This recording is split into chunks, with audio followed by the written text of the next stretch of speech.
Hello, everyone, and welcome to today's webinar, Boosting Women in Leadership, How to Develop Female Talent. My name is April Giala, and I'll be your moderator today.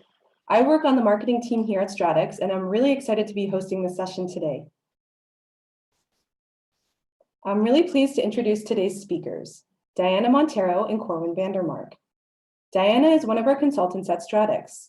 She designs and facilitates learning development programs for women.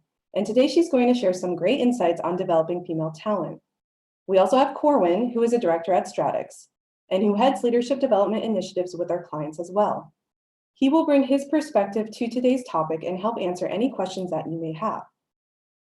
So before we start today's session, let me explain some logistics about it.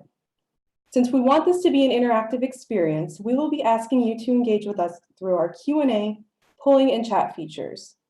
Please use the Q&A to submit any questions that you have, and the chat feature to respond to questions we will ask. For polling, simply click on your answer among the choices provided. We will be dedicating some time at the end of the session for you to ask questions for our presenters via the Q&A function. You can access these features at the bottom of your screen. Any questions we don't get to, we will follow up with a recap. Also, we have Giselle Francois, our blended learning consultant, who will be helping run the webinar. So you will be seeing some messages from her from time to time. Also, please note that you will receive a recording of this webinar by email after the live session has finished. So without further ado, I'd like to kick things off by welcoming Diana. Diana, over to you. Thanks, April. Hello, everyone. I'm pleased to be presenting this webinar. But before I start with the main discussion, I would like to see what the audience is today. Where are you from? Could you please use the chat to tell us in which country you are based? Corwin will be reading your answers. I'm going to give you a few seconds. As you can see, this is an interactive webinar. We encourage you to ask questions as we go along. We will answer them towards the end of the session, and we will ask you questions as well. So please be ready. One of the cool parts of working for Stratex is that we get to know people all over the world. So let's see how many countries we get this afternoon. Corwin? They're going by very, very quickly, but I've seen the UK, Switzerland, the United States, see Brazil, Belgium, Italy, Amsterdam, you've got some Kenya in there, Moscow, shout out to you, France, lots of France, Paris, Guernsey. Okay, so we have a wide variety of places, and Chile as well. So quite a few places out there. So welcome. That's great. Well, here were a few Americans. As you can tell by my accent, I'm not French or American. I'm actually from Venezuela. Well, one more time, welcome to this webinar, and let's get started. As promised, today we're going to answer a few questions about women in leadership. We're going to cover what organizations should develop female talent, what's preventing women from becoming more influential leaders and reaching executive level. Then I will offer an overview of what we consider the path of female leadership development. And finally, we're going to share a case study showing concrete results and key learning points from this case study and this ongoing women's leadership program that we've been running together. During this webinar, you also sometimes might feel that I'm talking to women facing challenges, looking for responses, and some other times to people in charge of female talent, talent development, or simply making decisions in the company. The first part, why should we develop female talent? If we don't change anything now, in a decade, perhaps a few years more, almost all of you women will be working for the guy you're sitting next to. I don't want to scare you or disappoint you, but I'm not the only one saying this. Slightly more successful woman working for a company called Facebook said it before. Today you're equals, tomorrow he will manage you, employ you, make decisions about your next job opportunity. How does this make you feel? To be fair, this was said 8 years ago during a speech that Sheryl Sandberg gave at Harvard Business School. However, can we say that it's not true anymore? If any of you have example of this, please feel free to use the chat to share these experiences with us. In recent years, organizations are emphasizing not just the importance, but the necessity to achieve gender parity in leadership and executive roles. And this is not just about the 50-50 balanced executive board just to look good, but because a recent study done by McKinsey concluded that organizations holding at least 30% of leadership roles are 40% more likely to have sustained profitable growth. And if we think about it, we could literally get the best of both worlds.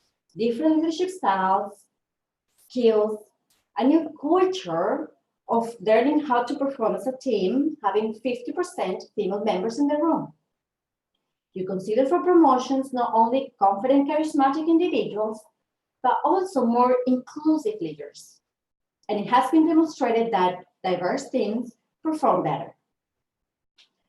Even when there is evidence on different styles between women and men when negotiating, asking for what they want, different motivations and so on, I don't think it will be fair to put levels and say, men are this and women are that. But having 50-50 male and female leaders making decisions, it will be challenging, yes, but also a great opportunity to learn from each other. My point here is, when I talk about balance, it's not just about women and men as individuals, but also the benefits that we get from that balance. To sum up, so far I mentioned 2 reasons to develop female talent. The first one, sustained profitable growth. The second one, a more inclusive work environment that pushes leaders to develop themselves constantly. And a third and a crucial factor, we need to develop female talent to make sure they will be ready in every possible way to undertake leadership roles. For the last 5 years or so, I've been hearing people talking about that research that says women don't apply for jobs unless they have 100% of the skills required. And then they only need 60% to feel confident enough. To be honest, I thought it was true, but I was disappointed. Spent a lot of time reflecting on this, and I was very unsatisfied with the conclusion that it was just about being confident. Until recently, I read another article that made sense, and it was, completing the idea. It was also published by HBR, and the title of the article was "Becoming a Manager Increases Men's Job Satisfaction, but not Women's." Really? Do you agree? I was shocked, but I continue reading.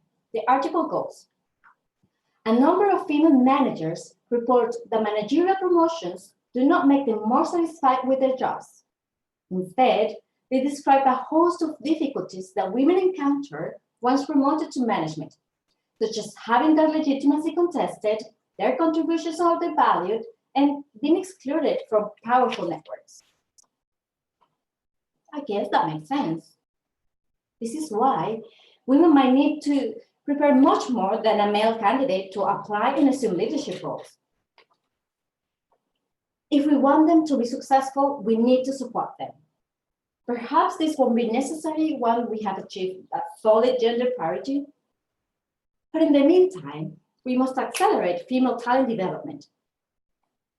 Okay, I think it's good to share numbers and results, and I'm going to continue doing this on the second part. But now I would like to know what you think. So it's time for a question. Corwin, would you mind bringing a little bit of gender balance here and lead this part?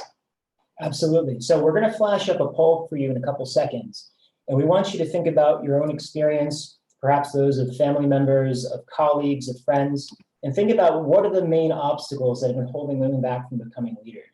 So you should see a poll on the screen here. We've given a few results. So first of all, lack of support from organizations, gender bias, male-dominated leadership, inflexible working hours for families. So we'll just take about 30 seconds. We'd like you to choose one of those that you think is probably the most important obstacle or the biggest obstacle.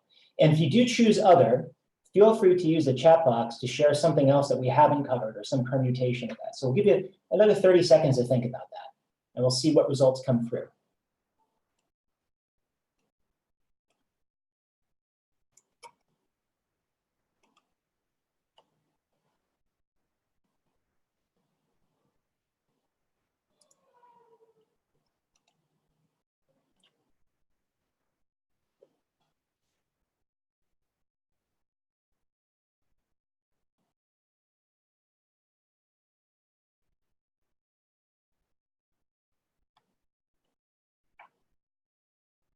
Okay, so let's close it out. The big winner here so far with almost half of the votes is male-dominated leadership, followed by gender bias at 20%. Next, we see inflexible working hours for families, and that just always doesn't include the women as well. Men too face the same problem. And lack of support from organizations at 11%. Some of the others that are popping up, some of them are interesting. Take a quick look. The work doesn't look fulfilling, or it's too stressful. The main leadership model of the organization can definitely play a role in that. Your organization is not supporting women so far. And the environment of the culture of a company, often it's not women friendly enough without intent. So maybe not an intentional thing, maybe it's a structural.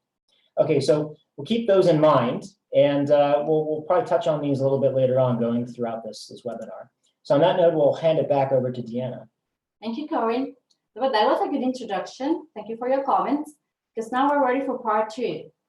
What's preventing women from becoming more influential leaders? First, where are we? What's the situation?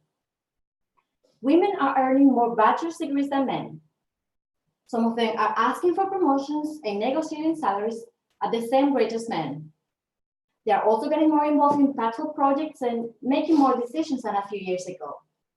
But then again, businesswomen encounter too many challenges when they try to get to the top leadership positions, including the lack of support, role models, unconscious bias, gender pay gaps, and some of the ones that you just mentioned.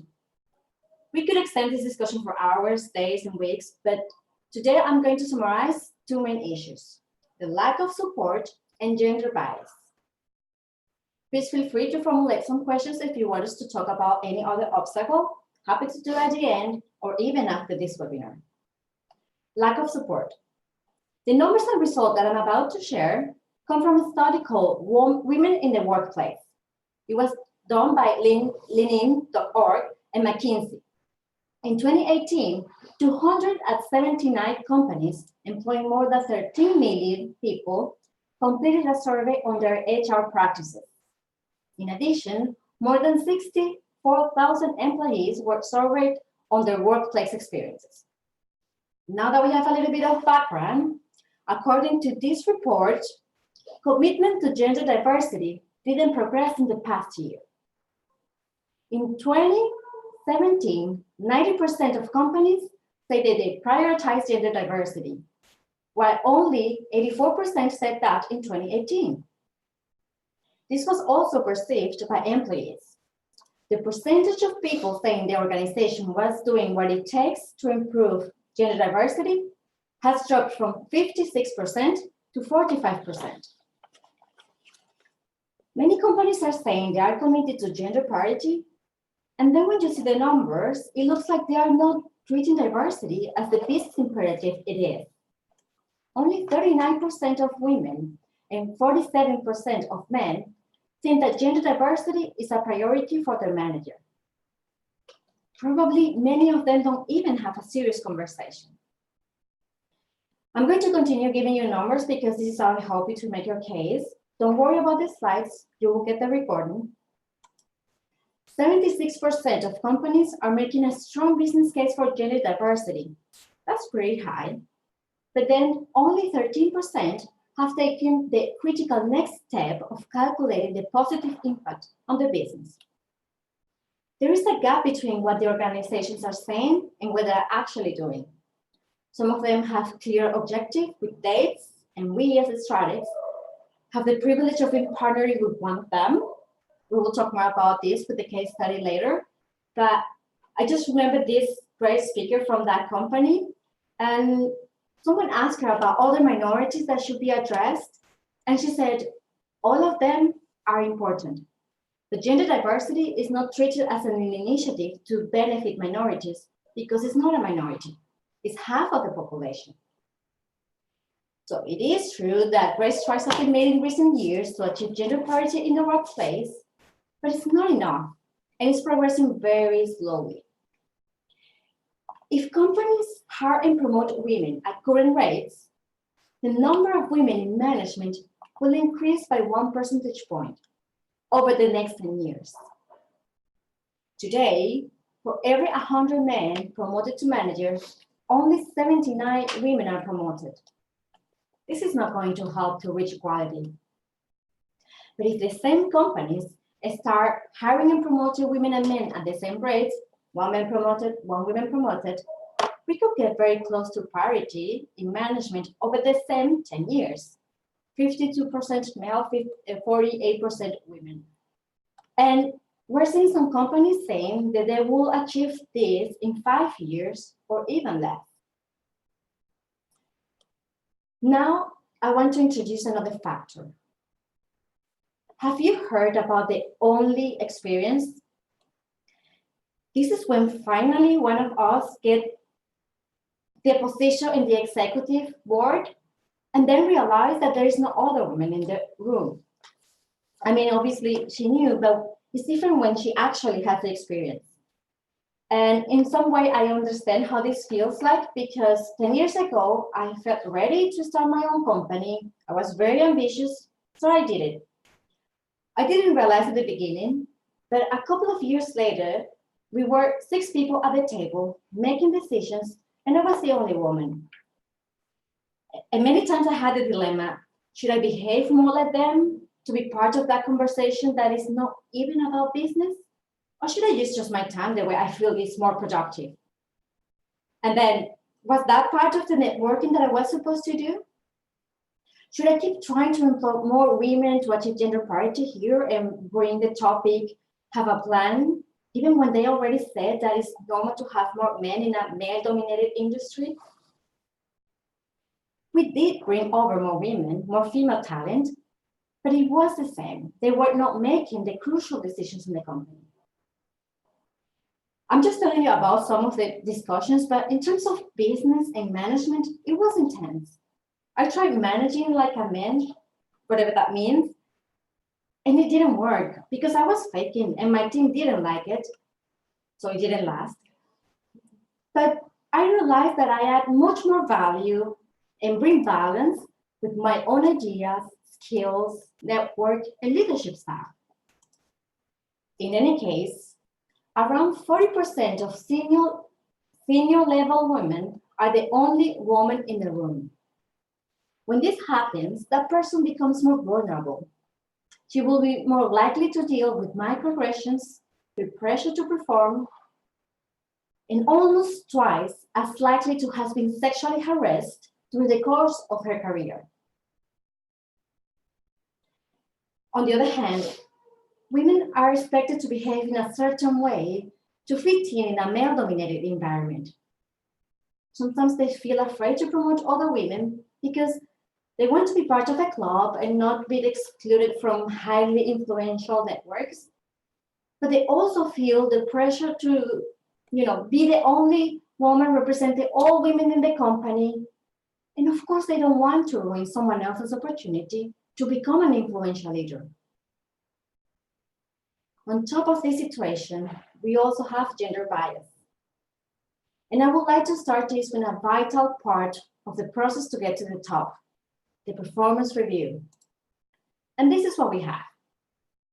Managers use more positive words to describe men in performance reviews and more negative ones to describe women.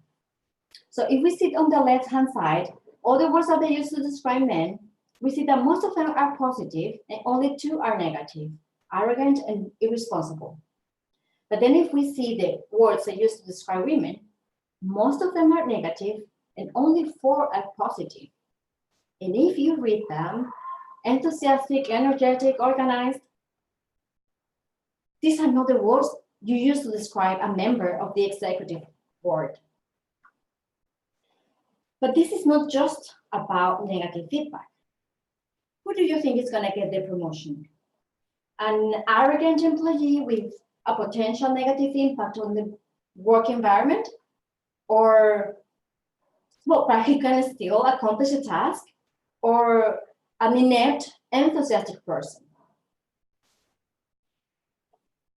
Then we also have the paradoxes that women executives often face. It will be very interesting to know if some of you listening now have experienced any of this, And we would like to hear what you did to navigate through all these expectations that other people put on you. We are supposed to be demanding yet caring. After all, we're supposed to be team players. Show authority, but be participative. Otherwise, we might come across as bossy or too aggressive. You must advocate for yourself, but don't forget to serve others. And finally, maintain distance, yet be approachable. Have you noticed this? It's exhausting. I'm not totally against balance, is a good thing, but people don't expect the same things from men. Let me give you an example. During a salary negotiation, if two candidates, a woman and a man, let's call them Carlos and Sandra, they do exactly the same, push to get a little bit more, Carlos will be described as confident, a good negotiator who knows what he wants, and is going to bring good business for the company.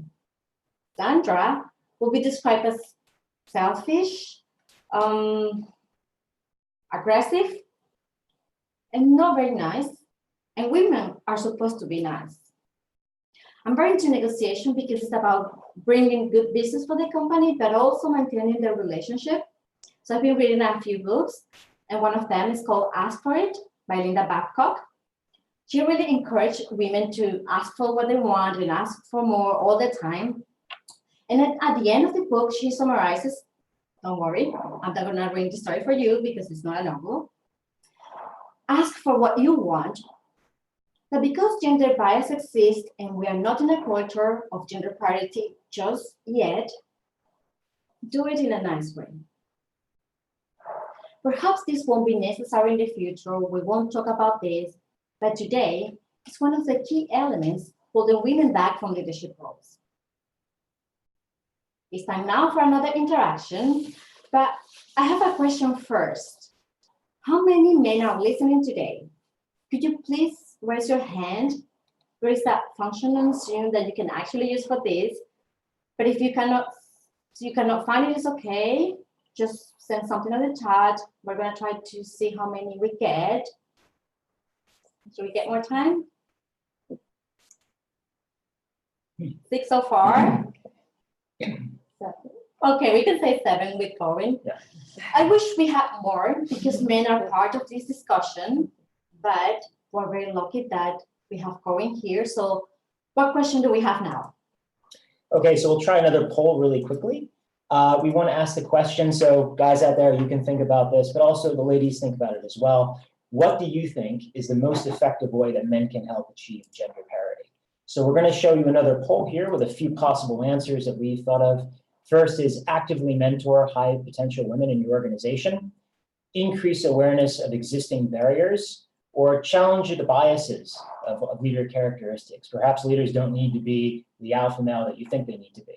We also have the option of other. If you do have another idea how men can support women leadership, you can also enter that into the chat room. So we'll give you about 30 seconds now to answer, and we'll show you the results.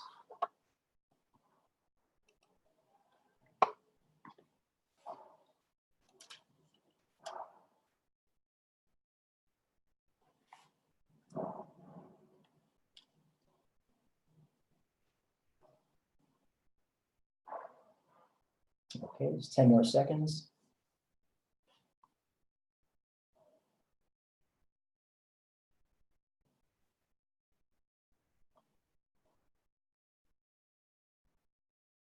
Okay, let's see what we have. All right, so almost 50% of respondents said challenging the biases of leader characteristics, what our shared image of a leader should be. The next is increasing awareness of existing barriers. And the third is actively mentoring high potential women. I said before inside the organization, but they could also do it with friends or relatives, people outside the organization as well. In terms of others, just trying to see if you have any comments here. Okay, learning to be inclusive, challenging your own biases, encouraging women to go into higher roles. You could say encouraging, perhaps proactively, maybe a little more proactively supporting them. All of them would be definitely good. Okay, difficult to choose. Okay, we should challenge biases and also support development by mentoring. So again, all of the things we're talking about, we don't mean to say there's a silver bullet, there's one solution. There are many things have to be used together in combination to achieve our ultimate goal here.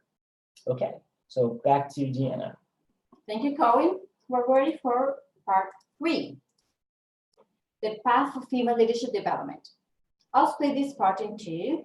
So the first one, tips for women, and the second one, recommendations for decision makers for women. I know that we're talking about individuals, therefore the needs, situation, and ambitions might be different from each other, from each of you, but I will mention 6 recommendations that might help you to achieve what you want. So the first one, get gender parity at home first. If you get the promotion, the job you want, that business trip to pitch the most important project in your career, and you don't have the support at home, how can you take it? Organizations are not the only responsible for gender equality. You need to get the support at home. Perhaps it's your partner, your mom, someone you hire to help you. Even if you think that it's expensive, think how expensive could be not get the job, the promotion, the career you want. Even emotionally, the cost is too high. Number 2, start young. Our current culture doesn't necessarily encourage young ladies to take the lead and have high ambitions. If you're lucky to have these conditions to emerge as a leader, share this with younger women and create opportunities. Summer programs, internships, create a meeting and let someone else from your team to present on your behalf. We need to support each other. Number 3, stay confident and competent. You need both. You need to overcome the famous imposter syndrome that we normally have. I don't know if this resonates with you, but I have a couple of books that I can recommend. If you feel that you're not ready, that you're not prepared enough, add more practice, ask for help, find a mentor, read a book, whatever you need. But once you got the opportunity, that's your moment and you are ready. So please don't sabotage yourself. I want to give a concrete example of the kind of not so traditional help that you could get during the design phase of this women's leadership program that we are running at the moment. We surveyed the participants on their expectations and needs. And many responses suggested that they wanted to improve their communication skills, public speaking, persuading stakeholders, even self-promotion and negotiation. So this is why, following the approach, experience, learn, apply, we include communication workshops with professional actors to practice these skills and receive feedback from other participants. I know that it sounds kind of different, but we create a safe space where they were able to interact and practice the kind of behavior they would like to have in those situations. Number 4, go networking. I don't think that I need to explain this one. It's a big topic, but I just want to remind you to be more strategic. Have your elevator pitch ready to go. Privilege quality over quantity, and follow up after every meaningful encounter. Please be patient. I know that this might take time and sometimes you don't get results right away, but it's essential.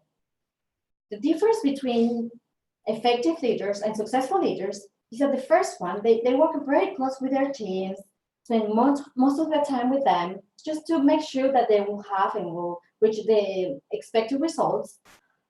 And then successful leaders, they normally go networking with external members, with more senior potential stakeholders to expand the impact and capitalize. Number 5, include mentors and sponsors. This will help you to get access to more senior leaders, information, expertise, perhaps promotions. Should you get one? Of course. But I wouldn't advise to start chasing sponsors without a clear idea of what you want to achieve. And I'm saying this because finding the sponsors becoming like the equivalent to waiting for Prince Charming from professional life. They're gonna come and save your career. It's great to be proactive, but in some cases, you will get a sponsor and more mentors when you demonstrate that you don't need one to survive. So if you show your potential, you will attract them. Finally, support from an organizational level. And I will use this one as a link to our recommendations for decision makers. Based in 4 years of data and insights, there are 6 actions that companies should take to make progress on gender diversity. First, set targets, use reporting and accountability. Otherwise, it will be just a nice have instead of must have with a real commitment and a plan. Number 2, ensure that hiring and promotions are fair and more transparent. We want to promote more women, but for the right reasons. And research shows that there is potential. There are women leaders ready to take these positions, but we need to support them. We need to give them more visibility and the right work environment. Number 3, make senior leaders and managers champions of diversity, especially if your company follows a top-down approach. We need to engage stakeholders, executive sponsors, managers, the gender balance board, all of them. This is one of the key elements to successful development initiatives. Number 4, foster an inclusive and respectful culture. Number 5, make it the only experience rare. Don't allow too many rooms with just one woman in it. Number 6, offer employees the flexibility to fit work into their lives. Focus on results instead of working hours. If a working mom needs to leave the office earlier and then go back to check her emails after she puts her children in bed, I don't think this is going to hurt your organization, but it's going to make a big difference for that person that is passionate about her job and probably the best person to do it. Corporations have a critical role in developing female talent. They need to promote more women into leadership positions, and female talent development initiatives are an imperative to have successful change. How do we get this buy-in from the top? With results, with good analysis, with a plan and outcomes that shows how the entire organization can benefit from having more women leading the business. You can encourage your team to create these reports, monitor the changes and the impact. I'm going to stop here to give some time for questions. I really appreciate you engaged with this webinar with the topic. Just to close the idea, after reviewing all this research, many books, articles, reflecting, designing and developing different leadership programs for managers and executives, I ask myself, do I really think it's possible? Can we create the conditions to develop and promote female talent and achieve gender parity? I'm very pleased to say that today we have a case study to present. So the answer is yes, it is possible. Corwin will summarize this women's leadership initiative that we've been running together. To you, Corwin. Thanks, Deanna. So we want to share with you a short case study of an ongoing initiative that we're currently co-creating and delivering for a top 10 global pharma company. It's an initiative, it's a leadership development program that's targeting high potential women throughout the organization. The delegates we have, they come from a wide variety of functions and all the business units in the organization, as well as more than 24 countries, many of which you come from. So when the project was originally conceived, there were 6 desired outcomes shared from the steering committee and senior management. First, there was buy-in that they wanted to achieve gender parity in the organization in senior leader and executive positions by the middle of the next decade.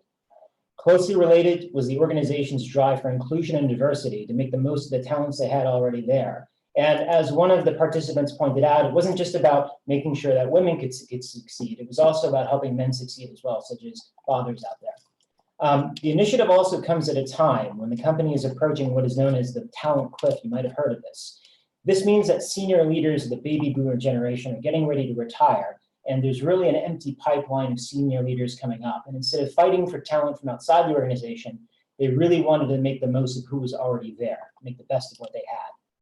Related to this, managers also wanted to reinforce a shared understanding of the organization and its vision through the delegates in this initiative, make them sort of loyal, and the word I'm looking for is people that could advocate for it. To support the other outcomes, there was also a clear need to build a network of senior women leaders who can provide support and mentorship to one another. And last but not least, the organization wanted each participant to be able to follow her own path, be daring, and make the most of her own strengths. So once this was all in mind, we looked at how we were actually going to achieve those outcomes. So we first interviewed more than a dozen executives and senior leaders, as well as members of the first cohort that had already been nominated. And they came up with these learning objectives. So first, self-awareness. To know where you want to go, you have to know who you are. We wanted to make sure that anyone understood themselves, what their strengths and their weaknesses were. Also, while the culture of the organization was gradually evolving, there was still a need to survive in a very strong society, and we decided there was a need for communication skills, also to enhance the ability to exert influence and also make themselves known and persuade others. Being a global organization, there were many people coming up from China and other emerging markets, and there was a real need for close cross-functional and also global collaboration across cultures. Furthermore, the steering committee wanted more business acumen, and they wanted the participants to be comfortable to survive in a volatile, uncertain, complex society that we're all experiencing right now.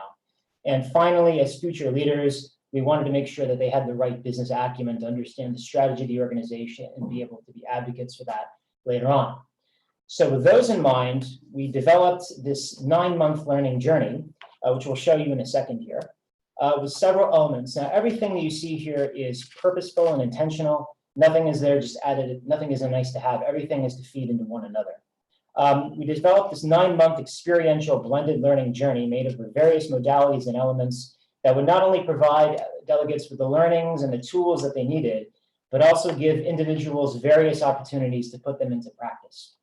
As you can see from the high-level overview, the program is anchored by a series of synchronous touch points. Some were remote webinars, and we also had 2 3.5-day residential modules that brought participants, facilitators, and senior leaders face-to-face.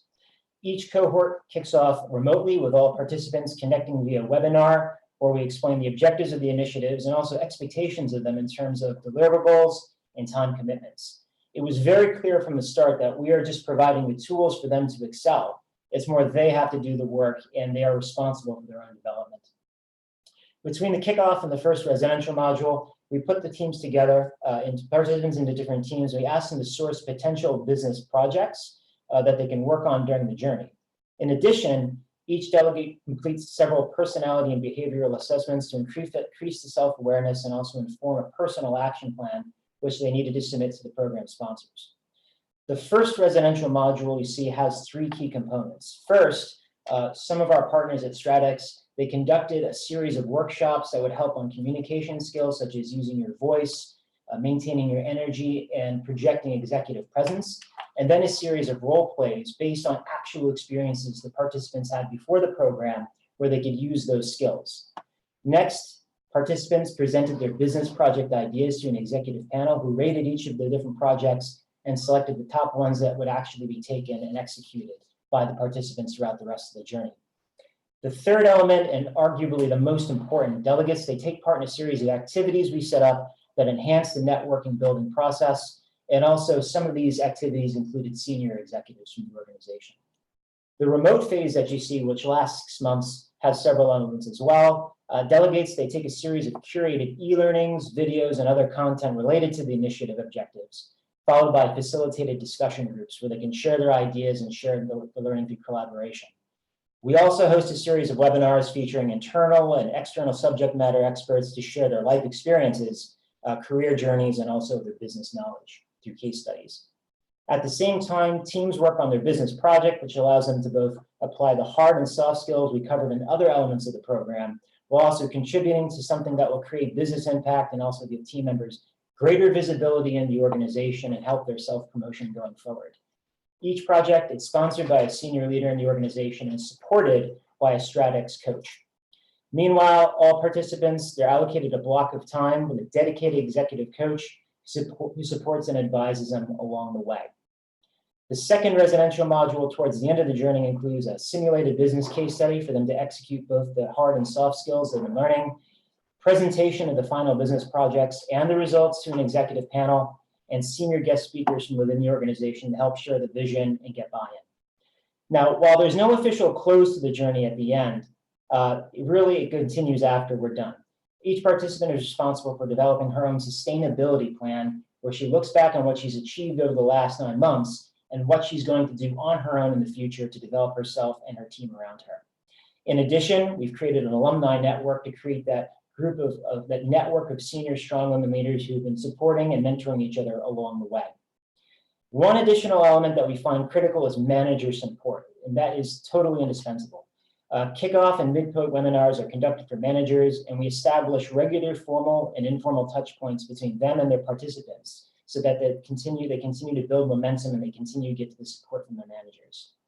So you're looking at this and say, what results can you share with us? Well, 3 things come to mind.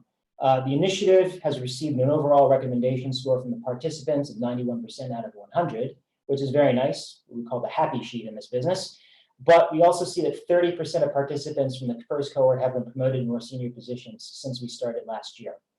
But most importantly for us, and I think Deanna can agree, we've seen individual participants grow over the course of the initiative in terms of confidence, business skills, and also personal and professional ambition. And for us, that's probably one of the most rewarding things. And we're very happy to say that the journey goes on. Great. Okay.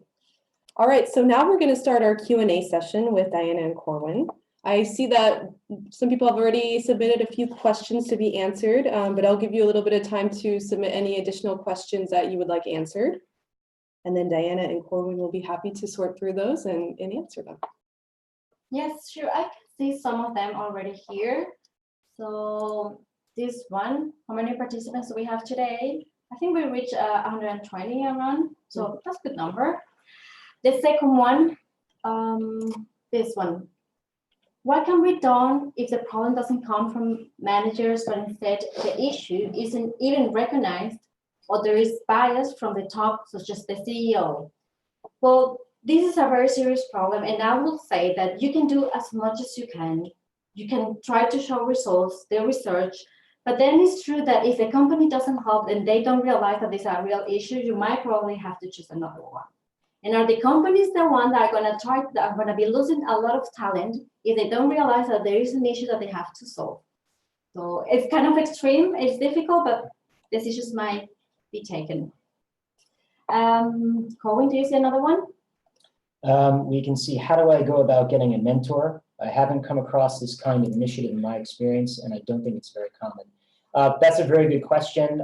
Just being based in Paris, we did some research, and there's quite a few organizations, depending on the industry in, basically networks, not just for women, but for men as well, that can help support each other in their career progression. And you can find mentors through this organization. I have a couple of people who are close friends who actually have found mentors outside their own companies because they felt like, I can't get anything more from that company. I'm going to go and find a mentor on the outside. And it's also great to have an outside perspective besides somebody who's in the same silo as you, so to speak. So.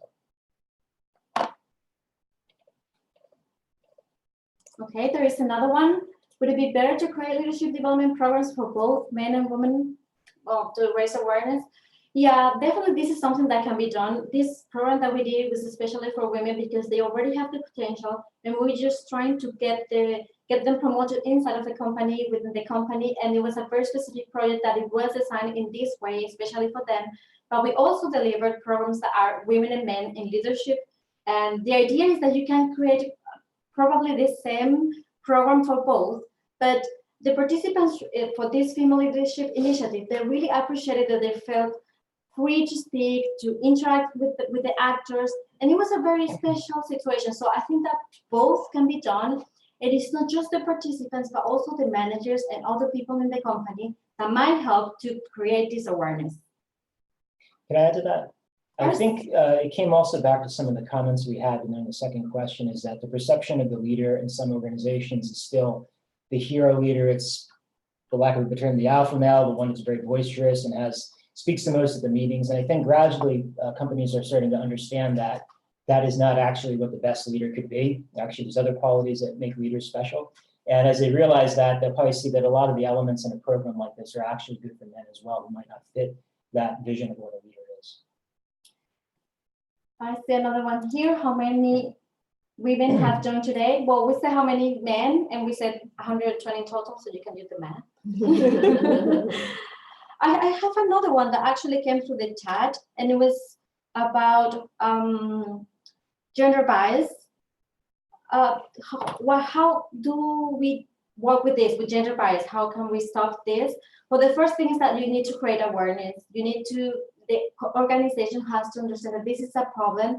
And we've seen many of them created workshops and initiatives, training, so people discuss about it, because sometimes it's there, but they don't even speak about that. That's the first step. And then try to create this training for everybody to understand, because today we're talking about gender bias, but bias is something that can go across different other diverse issues. So I would say that you need to create this training for them, but it's not something that's going to change from one day to the other. You need to actually give time for these initiatives. There's another good question that comes from the chat room. Can you tell us about the topics of the residential modules during the program that we have? Well, just to be clear, it's an experiential learning journey. So what we try to do is, because we have such a limited time, only about 3.5 days twice throughout the journey with face-to-face with the participants, we try to benefit the most from that. So basically, most of the actual topics and learning that are covered are done through curated e-learning, depending on the business needs of the organization and also the business needs of that particular cohort. What we do when we're actually face-to-face is we focus on the communication workshops, the business project presentation, the pitches, the networking, those kinds of things, just so that they have more opportunity to actually apply what they learn. We do a little bit of review of business concepts, for example, especially financial acumen, which is seen as a need for this particular project. We do that during the business case study that we finish during the end of the second residential module. So point is that we focus more on the experiential learning and the doing and the application during the residential modules, and the learning, we save that in the flipped classroom during the remote parts. There's another one here. How should women support other women in their organization?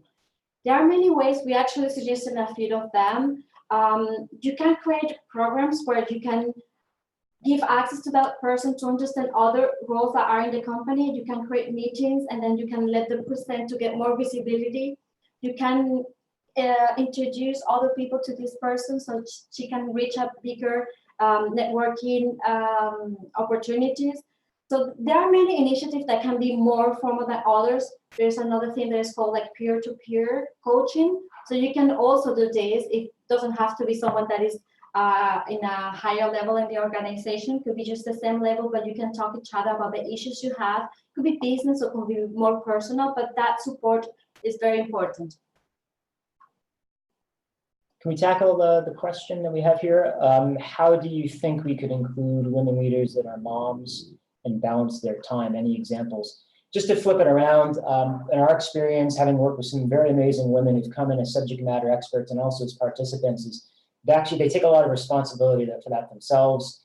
It might be difficult to do, and it's easier said than done, but they set clear barriers, they set clear timings for when they're going to be home with their families, they spend time with their children, the phone goes off, the email goes off, vacations are sacred. So it's a two-way street. I think one example, companies need to be more conscious of responsibilities of working mothers and dads, but also a lot of the leaders we've spoken to, they say that we have to make responsibility and take time on our own. I don't know if that's the best answer, but that's what we're hearing.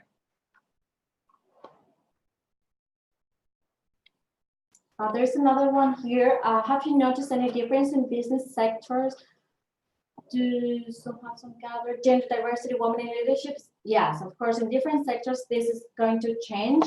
And we have some data, well, actually the research that we shared, women in the workplace, and also from Harvard Business Review, they do, they have the numbers from each sector and how many men and how many women are taking the leadership positions.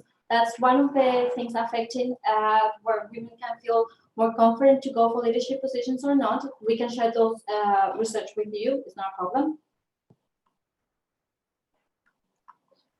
Sort of a different track here. How could self-employed women develop their leadership skills? I think personally from the women that I've met that are self-employed, a lot of it relies on the networking, going through different organizations outside of their own work sphere where they can find also the clients, if they're consultants, they find women that can act as mentors, they can provide advice and support for them on the outside. So definitely the network can help you even more if you're self-employed.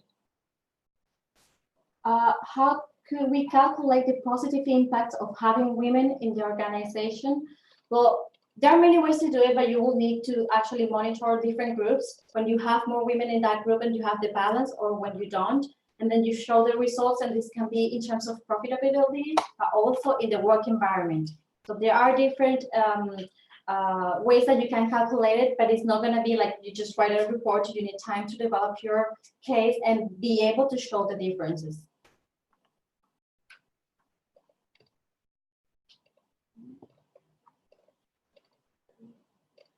Do we have time for a couple more questions? Let's try one more. Okay. Okay, there's one here. How do you see the automation and other upcoming changes in the employment landscape impacting women's leadership? Well, I think it's not going to happen just with women. It's going to happen with all of us, right? Corwin, this is actually a topic that we've been discussing a lot. Yes, with the apocalyptic algorithms and artificial intelligence. Yeah, and actually it's good because, you know, when we talk about IQ and EQ and the fact that women normally work more also in the emotional part, that's going to be actually a positive point for us, I think. Maybe I'm doing this like in a very personal level, but I think that if we are able to provide these other skills that we normally don't use, or we are not seen as the most important ones, we're going to have a warm battle there. I did see research, I can't quote it right now, but it does say that men are more likely to be impacted by automation and artificial intelligence than women. So guys, empathy. But the idea is that we're talking about balance, so Yeah. we're not going to need to choose this is going to be women and men. The idea here, and I have to insist on this point, we're talking about balance. We need both at the same time. Okay, great. Well, I think we're going to wrap up the session now. Thank you so much, Diana and Corwin, for sharing your insights. And thank you, everybody, for attending the webinar. So I know a lot of questions are still, probably still need to be answered. We're happy to answer those after the webinar through a recap on our blog. And if you have any specific questions that you would like to ask Diana or Corwin, please feel free to reach out to them. You see their emails are right there. They're happy to take this discussion a bit further, go into any details. So feel free to reach out to them. Also, we would love to have your feedback about this webinar. We have created a survey, which you can find in the comments. If you could please just take a few minutes to fill that out, that would be great. And also, we are providing a PDF of the presentation within the comments as well. So really, I think we had a great time, a great discussion. And I just want to thank everybody again and have a great day. Thanks all. Thank you. Great day. Bye.